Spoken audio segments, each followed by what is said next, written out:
A simple traffic stop turns into a moment that changes everything when Officer James Carter sees something that makes his heart skip a beat. But what does he see, and why does it leave him frozen in place? Let us know in the comments below what you think happens next. The flashing red and blue lights cast a pulsing glow against the quiet road, illuminating the sleek silver sedan idling at the curb. Officer James Carter rested his hand lightly on the grip of his holstered gun, approaching the driver's side window with the same detached professionalism he had practiced for years. Another routine stop. Nothing out of the ordinary. At least, that's what he thought. Inside the car, Audrey Baker sat with both hands gripping the steering wheel, her fingers tight around the worn leather. She had been through this dance before. The cautious glances, the second looks, the unspoken questions that played out behind officers' eyes when they realized she wasn't quite what they expected. Audrey knew exactly how this would go. First, the request for her license and registration, then the slight hesitation when they read her full name, the one she had changed legally years ago. The shift in their tone, the careful, deliberate questioning as if she were hiding something when, in reality, the only thing she ever wanted was to exist in peace. She took a slow breath and exhaled through her nose. This was nothing new. Carter leaned slightly, his shadow stretching across the windshield as he tapped the glass. License and registration, ma'am. Audrey forced a polite smile as she reached for her purse. Of course, officer.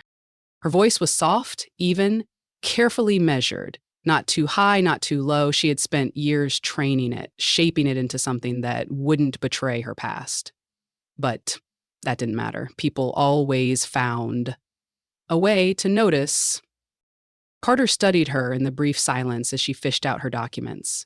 There was something familiar about her, though he couldn't quite place it. Maybe it was the sharpness of her eyes or the way she held herself, like someone who had long since learned not to take up too much space. He scanned her ID, his brows furrowing for half a second. Audrey Baker. The name matched the registration, the photo matched her face. Nothing out of place. Then he saw it. The tattoo. It was just barely visible where the sleeve of her blouse rode up, an intricate black ink design etched into the inside of her wrist. Carter's stomach twisted as recognition struck him like a blow. He had seen that tattoo before, but not on her, on someone else. Someone from a different time. His grip on the ID tightened slightly, and Audrey noticed. She always noticed. Is something wrong, officer? Carter's mouth felt dry. He forced himself to shake his head, slipping back into routine. No, just routine verification. He handed the documents back, but his mind was racing. Audrey tucked them away, her fingers brushing against the tattoo as she did. She didn't think much about it anymore. It was just part of her, a reminder of who she was and what she had survived. But the way the officer looked at it, that sent a chill down her spine. You from around here? He asked suddenly, his voice losing some of its previous authority. Born and raised, Audrey replied, shifting slightly in her seat, but I move around a lot for work. Carter nodded, barely hearing her. His mind was still locked onto the past, whose memory pulled him back years, to a time when that exact tattoo had belonged to someone else, to a face that had once been different, but somehow was still the same. Audrey knew this look. The processing, the trying to piece it all together. She had been through it before, and it always ended one of two ways. Understanding or something far worse. Do you remember me? Carter asked, his voice quieter now, almost hesitant. Audrey's breath hitched. That was not the question she had been expecting. Audrey's fingers curled slightly against the steering wheel, her knuckles pale beneath the dim glow of the dashboard lights. The question hung in the air, thick and heavy, pressing down on her chest like a weight she had long since learned to carry. Do you remember me? Of course she had, not in the way he meant. Her life had been a series of reinventions, a constant battle between who she was and who the world expected her to be. She had learned to let go of the past, to shed old names and old faces like dead skin, moving forward without looking back. She had no room for ghosts. Not anymore. I don't think so, she said carefully, keeping her voice neutral. Should I? Carter's jaw tightened. His eyes flickered between the tattoo on her wrist and her face, as if searching for some buried truth beneath the surface. The silence stretched between them, an invisible tug-of-war neither of them was willing to lose. For years, Audrey had perfected the art of waiting. She had learned that sometimes silence was her greatest weapon. People always showed their hand when given enough time. Carter finally exhaled through his nose and took a step back. "You remind me of someone," he admitted. Audrey forced a small, polite smile. "I get that a lot." She could see the gears still turning in his head, the way his fingers twitched near his belt as if unsure whether to let her go or push further. She had seen that look before. The moment right before people asked the wrong questions, the ones that turned conversations into interrogations, the ones that forced her to justify her own existence. He hesitated, and almost reluctantly he let it go. "Where were you headed tonight?" he asked, slipping back into professionalism, though there was a lingering tension beneath his words. "Just home," Audrey said, reaching for the gear shift instinctively, even though she knew they weren't done yet. "Long day at work." Carter nodded, his stance shifting slightly. She could tell he was still studying her, still trying to place whatever thought had latched onto the back of his mind. "Work? Huh?" His tone was casual, but there was something behind it. "What do you do?" Audrey lifted a brow. "I own a small design firm, mostly branding work for local businesses." It was true, that part at least. She had built everything she had from the ground up, pouring herself into the work as if crafting a new life could erase the old one. It had been years since she had to answer to anyone but herself, and she wasn't about to start now. Carter hummed in acknowledgement, but she could see the wheels still turning. Something about her had struck a nerve, and that meant she needed to leave. "Well, officer," she said, forcing lightness into her voice, "if is nothing else, I'd love to get home before my cat stages a full rebellion." She even threw in a small chuckle for good measure, something easy and harmless, something that said, "See, I'm just like anyone else. Let's both move on from this." Carter's lips pressed into a thin line, but after a beat, he stepped back. "Drive safe, ma'am," he said, though the way he said it told her this wasn't over. Audrey gave a tight nod, shifting the car into drive. As she pulled away, she kept her eyes locked on the road ahead, but her stomach twisted. Something was wrong. She had been stopped plenty of times before. There was always the initial reaction, the flicker of recognition when people realized she was transgender, the slight pause, the recalibration. She had seen officers tense up, stumble over pronouns, and sometimes their politeness turned to cold detachment. But this was different. This wasn't just about her identity. Carter had seen something, and whatever it was, it had shaken him. Her mind raced as she turned onto a quieter street, her grip tightening on the wheel. Had he recognized her from somewhere before her transition? That was always the fear, wasn't it? That someone would look just a little too hard and see past the years, past the surgeries and hormones and carefully chosen words, and they'd find remnants of the person she had buried. No, that wasn't it. This was something else. She glanced at her wrist, at the delicate black ink she had carried with her for years. The tattoo had always been a symbol of her past, a bridge between who she was and who she had become. But to him, it had meant something more. Carter knew something, and that made him dangerous. She wasn't afraid, not exactly. She had spent her whole life learning how to survive, how to read people, how to anticipate danger before it struck. But there was one thing she knew for certain. James Carter wasn't done with her. Not yet. Audrey's fingers drummed against the counter as the coffee machine gurgled, filling her small kitchen with the rich, familiar scent. The morning felt different, heavier somehow. Maybe it was the lack of sleep, or maybe it was the way her mind kept circling back to last night's traffic stop. She had learned to let things roll off her back, side glances, whispers, the lingering stares that carried questions people were too afraid or too bold to ask. She had spent years growing armor thick enough to withstand the world's gaze. But this was different. James Carter had looked at her like he had seen a ghost. She wrapped her hands around the warm ceramic mug, staring blankly at the dark liquid inside. A part of her wanted to dismiss it. Maybe she was just being paranoid. Maybe she was reading too much into a cop being slightly too interested in her. But deep down, she knew better. Her past had a way of catching up to her, no matter how many times she tried to outrun it. The buzz of her phone against the counter snapped her out of her thoughts. She exhaled sharply, setting down the mug before glancing at the screen. And no number. Her stomach tightened. She hesitated before answering. "Hello?" A brief pause, then, Audrey Baker. Her grip on the phone tightened instinctively. The voice was familiar, deep, laced with something unreadable. James Carter. Her jaw clenched. She should have known. Who's asking, she said, keeping her tone even. You know who this is. She did, and she hated that he had her number. Is there a reason you're calling, Officer Carter? Or do you just like making your traffic stops personal? A beat of silence. Then, I need to talk to you. You had your chance last night. Not like that, he said, and there was something in his voice, something uneasy. Not as a cop, just off the record.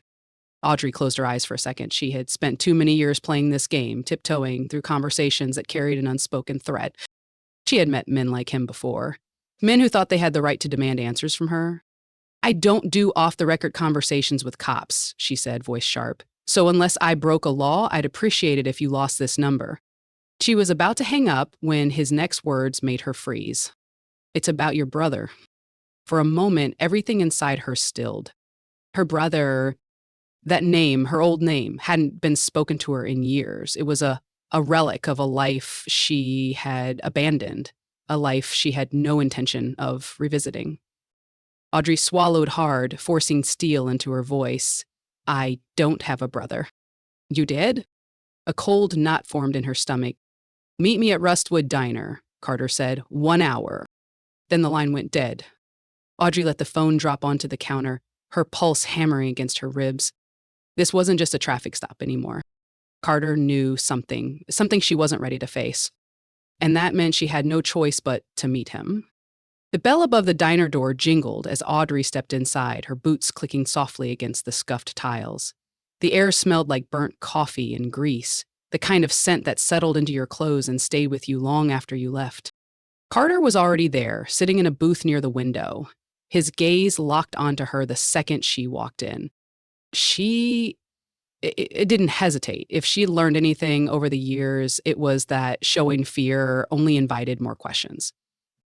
Sliding into the seat across from him, she folded her arms on the table and met his stare with one of her own. You got me here, talking. Carter studied her, as if trying to peel away the years, searching for someone she refused to be. You really don't remember me, do you? He asked. Audrey exhaled sharply. We doing this again? He didn't look away. You were. He stopped himself, exhaling through his nose. Your brother was someone I knew. She stiffened at the wording. He was being careful, deliberate. That was a long time ago, she said, keeping her tone measured. I'm not him anymore. Carter nodded slowly, but she could see the question still lurking in his eyes. I remember the tattoo, he said, glancing briefly at her wrist before meeting her gaze again. That's what threw me off last night. He had the same one. She flexed her fingers instinctively, covering the ink with her other hand. It's the only thing I kept, she admitted. A small silence stretched between them, the weight of unspoken words settling between them like an invisible wall. You were close? She asked, surprising herself with the question. Carter's lips pressed into a thin line. We were in the academy together. Before he disappeared. Before he became her. Audrey swallowed, gripping the edge of the table. Why are you here, Carter? He hesitated, then leaned forward slightly, his voice dropping lower. Because I know something happened, he said. He didn't just disappear. And if you know anything about what really happened, I need you to tell me. Audrey let out a short, humorless laugh. You're a few years late for that conversation, officer. Carter's jaw clenched. Then help me understand. You went. Try me. Audrey met his gaze head on, searching for any sign of deceit. He looked frustrated, but not angry. Curious, but not hostile. For the first time in a long time, she saw something she hadn't expected. He wasn't here to accuse her. He was here for answers. And that was almost worse. Audrey ran her tongue over her teeth, staring at the man across from her as if she could burn a hole straight through him. James Carter was still waiting for an answer, his hands resting on the table between them, fingers laced tightly as though holding himself back. He was a man built on restraint, that much was obvious. The controlled breathing, the way his shoulders remained stiff, even in the dull comfort of a roadside diner, the careful way he'd said her old name last time, like it was a ghost in his mouth. She hated it. And yet, She didn't move. You want to know what happened? She finally asked, tilting her head slightly. You want to understand why you never saw him again? Carter didn't blink. Yes. Audrey exhaled through her nose, leaning back in the booth. Then listen carefully, officer, because I'm not going to say this twice. Carter gave a small nod. She drummed her fingers against the cracked laminate table, watching the way he studied her like a man desperate for something. Some missing piece of a story he wasn't supposed to have lost. He didn't disappear, she said, her voice even but laced with something colder now. He died. She let it hang there for a moment, watching his expression shift, the subtle tightening of his jaw, the way his eyes darkened just slightly. You and I both know that's not true, Carter said. It is, she corrected, because I made sure of it. He stiffened. She could feel his pulse quicken from where she sat, but he didn't move. Didn't speak. She let out a quiet chuckle, shaking her head. See? You're sitting here looking at me like you think you're seeing something impossible, but the truth is, officer, you're just looking at someone who finally decided to live.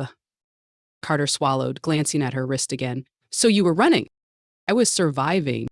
She let the words settle between them before leaning forward, lowering her voice slightly. You think I wanted to leave? You think I wanted to walk away from everything I built, from the blood and sweat I poured into being someone my father could stand to look at? She huffed out a sharp breath. I didn't leave because I wanted to. I left because I had no choice. Carter's face remained unreadable, but his fingers twitched. Audrey's lips twitched into a humorless smile. I see you doing the math in your head. I know how it looks. You want to ask if I regret it. If I miss the man I used to be. She shook her head. But that would mean I was ever really him to begin with. She could see it now, the realization dawning on him, slow and hesitant, like he was afraid to admit it. You're saying he was never real. She nodded. Exactly. Carter ran a hand over his jaw, exhaling sharply. And your father? Audrey's fingers clenched against the table, the mention of him twisting something deep in her chest. Not my father anymore. The silence stretched long between them. Carter finally leaned back in his seat, dragging a hand through his hair. He looked like a man who had just discovered the floor had been ripped out from under him. You should know, he said, his voice quieter now. Your father put out a missing persons report. I saw it. She froze, a chill running down her spine. For a long moment, she said nothing. Then, quietly, I'm not missing. I know that, Carter admitted, but he does. Audrey let out a slow breath, shaking her head. That man has been dead to me for years. The moment I decided to become the person I was meant to be, I stopped being his son. I was never his son to begin with. Carter studied her for a long moment. He looked tired now, more so than before. Why tell me all of this? He finally asked. Audrey met his gaze head-on. Because you weren't going to stop looking. His lips pressed together, and he sighed, nodding once. Fair enough. She watched as he reached for his coffee, wrapping his hands around the cup as if grounding himself. I knew your father, he admitted after a moment. Not well, but I knew him. Knew how much he talked about his son, how proud he was of him. Audrey scoffed. You mean how proud he was of an idea of him? He never saw me. Not really. Carter hesitated before nodding. She sighed, rubbing her temple. I didn't come here to relive the past. I came here to make sure you weren't about to go digging where you shouldn't. Carter let out a low chuckle, shaking his head. And if I was, then you'd be wasting your time, Audrey replied simply. The tension between them had softened slightly now. Not entirely, but enough. Carter studied her for a moment longer before setting his cup down. So what now? Audrey exhaled, leaning back into her seat. Now, you leave it alone. And if I can't, then you'll have to ask yourself why you care so much about a man who never existed. Carter was quiet for a long time. Then, slowly, he nodded. I'll keep your secret, he said. Audrey tilted her head. Is that a promise, officer? His lips twitched into the barest hint of a smile. Call it a professional courtesy? Audrey huffed out a laugh, shaking her head. You're terrible at this whole intimidation thing, you know that? Carter smirked slightly, picking up his coffee again. For the first time that night, Audrey felt something loosen in her chest. Maybe, just maybe, she wasn't alone in this after all. Audrey's hands tightened around the wheel as she drove, her mind a restless storm of memories and emotions. The conversation with Carter had left her shaken in a way she hadn't expected. She had spent so many years running, building a life for herself where her past was nothing more than a shadow, something distant, something she had no reason to look back on. But Carter had cracked open a door she had locked long ago. She turned onto her street, her fingers gripping the leather of the steering wheel a little too tightly. The hum of the tires against the pavement did little to quiet the thoughts racing through her head. Her father had put out a missing persons report. After all these years, she pulled into the driveway of her small townhouse, cutting the engine and sitting there for a moment in the silence. The weight of her old name, her old life, settled on her chest like a phantom she couldn't shake. She had killed that version of herself. But to some people, he would always exist. Her hands trembled slightly as she reached for the door handle, stepping out into the cool night air. The stars above were scattered across the sky, indifferent to the chaos in her head. She had built something for herself. She had survived things most people couldn't imagine. She was Audrey Baker, and she wasn't going back. But the past had a way of lingering, no matter how many times she told herself it didn't matter anymore. She locked the car and headed inside, her mind still tangled in thoughts she had tried so hard to leave behind. Inside, the familiar warmth of her home wrapped around her, but it didn't bring the comfort it usually did. The walls were lined with framed art, pieces she had designed herself, bold and unapologetic. She had filled this space with things that made her feel safe, things that reminded her of who she was now, not who she had been. She set her keys down on the kitchen counter and exhaled sharply. Her phone buzzed against the marble surface. Her stomach twisted as she glanced at the screen. A no number. Not again. She hesitated for only a moment before answering. Who is this? A pause. Then a voice she hadn't heard in over a decade. Is this, a breath, a shaky exhale, is this really you? Her heart stopped. For a moment, she forgot how to breathe. It was him. Her father. Audrey swallowed hard, gripping the counter to steady herself. She could feel her pulse pounding in her throat, a war between instinct and the years of carefully constructed distance. I don't know who you're looking for, she said, forcing her voice to remain calm, steady, but you have the wrong number. She moved to hang up. Wait, his voice cracked. Please. Audrey squeezed her eyes shut, willing herself not to feel anything. He let out a shaky breath. I just need to know if you're alive. She opened her mouth, but nothing came out. Alive. It was the first time he had ever asked. For years, the only thing she had ever been to him was a disappointment. A son who had failed to live up to expectations, a boy who had turned into something he couldn't understand, couldn't accept. Now, suddenly, he wanted to know if she existed. Anger flared beneath the surface, sharp and cutting. You don't get to ask me that, she said, voice low and tight. Not after everything. There was silence on the other end. And then, I know, he said, his voice barely above a whisper. I know I failed you. Audrey clenched her jaw. That's an understatement. Another breath. I don't know how to fix this. She let out a short, humorless laugh. You can't. The weight of his silence was suffocating. I looked for you, he admitted, for years, but I didn't know where to start, and when I finally did, his voice faltered. You were gone. She closed her eyes, fighting back the emotions clawing their way to the surface. She had wanted this. For years, she had wanted him to regret everything, to acknowledge what he had done, what he had lost. And now that he was here, saying the words she had imagined so many times, it didn't feel like enough. You didn't look for me, she finally said. You looked for your son, and I am not him. A heavy pause. I know, he whispered, but I still lost my child. Audrey's breath hitched. She opened her mouth, but the words caught in her throat. After everything, after all the pain, the rejection, the years of silence, was this regret real? Was this grief real? And even if it was, did it matter? She closed her eyes. You lost me a long time ago, she said, her voice quieter now. I don't want to lose you again. Her grip on the phone tightened. She didn't know how to respond to that. So she didn't. She hung up. The silence in her house was deafening. She pressed her palms against the counter, breathing hard, trying to steady herself. She had spent years preparing for the idea that he would never care, that he would never see her as anything but a disgrace. She had never prepared for the possibility that he might change. That was the problem with closure. It never came the way you expected. Audrey sat in the silence of her home, the weight of her father's voice still pressing against her chest. The call had ended, but the ghosts of his words lingered, wrapping around her like a chain she wasn't sure she wanted to break. For years, she had built a life out of distance.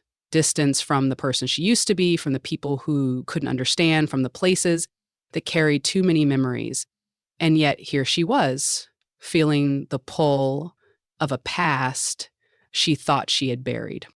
She exhaled shakily and pressed the heels of her hands against her eyes. She wasn't the person her father had searched for. He had looked for a son, and Audrey Baker was no one's son. But for the first time, she wondered if maybe, just maybe, he was willing to see her for who she truly was. The thought terrified her. A knock at the door startled her out of her spiraling thoughts. Her head jerked up, her pulse quickening. She wasn't expecting anyone. She hesitated before rising, her steps cautious as she approached the door. Through the peephole, she saw a familiar face. James Carter. She sighed, running a hand through her hair before pulling the door open. You know, cops showing up at my door unannounced is a bad look for my neighbors. Carter gave her a dry smile, leaning against the doorframe. I'll try not to ruin your reputation. Audrey crossed her arms. Why are you here? Carter's gaze flicked over her, and for a second she thought he was debating whether or not to say what was on his mind. Then finally he exhaled and shrugged. I figured you could use a drink. Audrey raised an eyebrow. Are you offering me a pity beer? More like a holy crap, life is complicated beer, he corrected. She considered him for a long moment before stepping aside. Fine, but I get to pick the beer. Carter smirked, stepping inside. Audrey moved to the kitchen, grabbing 2 bottles from the fridge. She twisted off the caps and handed one to him before settling onto the couch. Carter sat across from her, watching her carefully. So, he said after a beat, your dad called. Audrey tensed. You really don't know how to mind your own business, do you? Carter took a slow sip of his beer. Nope. She rolled her eyes, but didn't argue. For a long moment, neither of them spoke. The quiet stretched between them, but for once, it didn't feel suffocating. Finally, Audrey sighed, staring down at the condensation pooling around her fingers. I don't know what to do with it. Carter tilted his head slightly. With what? The fact that he cares. Or that he says he does. She let out a humorless chuckle. I spent so long believing he wouldn't, that he couldn't, and now he's here, asking for something I don't know if I can give him. Carter nodded slowly. Forgiveness is a weird thing. Audrey scoffed. Who said anything about forgiveness? You did, the second you picked up that phone, Carter said. You wanted to know if he'd changed, even if you weren't ready to admit it. Audrey frowned, tapping her fingers against the bottle. And if he hasn't? Carter shrugged. Then you walk away knowing it was his loss, not yours. She swallowed, staring at the floor. I don't know if I have it in me to go through that again. You don't have to decide right now, Carter said simply. You don't owe him anything, Audrey, but if there's even a small part of you that wants to give him a chance, then that's your choice to make. She looked at him then, really looked at him. Carter, the cop who had pulled her over and seen something in her that she hadn't been ready to face. He hadn't treated her like a case to solve or a mystery to unravel. He had simply been there. Why do you care so much? He asked quietly. Carter hesitated before answering. Because I knew you before I knew you, and I think deep down I always knew something didn't fit. He let out a small laugh, shaking his head. I just didn't understand it then. Audrey swallowed past the lump in her throat. I don't know where this goes, she admitted. I don't know if I can let him back in, or if I even want to. Carter nodded. Then don't force it. Take it at your own pace. Just don't let your past keep you from having a future. She exhaled, nodding slowly. Maybe he was right.